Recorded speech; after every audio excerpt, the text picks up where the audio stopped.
If you have a sick child, if you're parents, you have a sick child, it is never easy, especially when your child is with a life-threatening condition. You would do everything in your power to try to make them better. And that is the case for one Suburban family. NBC5's Regina Waldroup talked with them about their hope to find a living donor for their 7-month-old baby and efforts to bring attention to the rare liver disease that he is battling.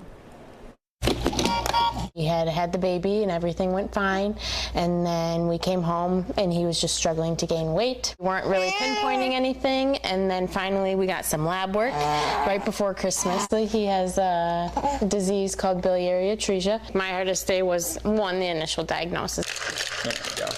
We need to go down the route of transplant. A good portion of kids do need a transplant before the age of 2, and it is the #1 reason why babies need a liver transplant is actually because of biliary atresia. The goal is if we find a living donor, then we'll get the surgery done sooner rather than later. Well, that's the greatest thing about a liver donation in general is, 1, you can have a living donor, and 2, they just take a portion and the liver regenerates. Once a month, Logan and his parents travel here to Lurie Children's Hospital for blood work and checkups. We are super happy that we're in such a good area that has a place like Lurie's downtown. They're one of the top liver centers in the country. Right now he's stable, knock on wood, and he's been doing pretty decent for the past couple of months, and that things are not getting better but not getting worse right now. So we're glad with that, because we don't want to spend our time in the hospital while he's growing up. The hope is someone can match him, someone will be willing to donate. I think that's the biggest thing. I think,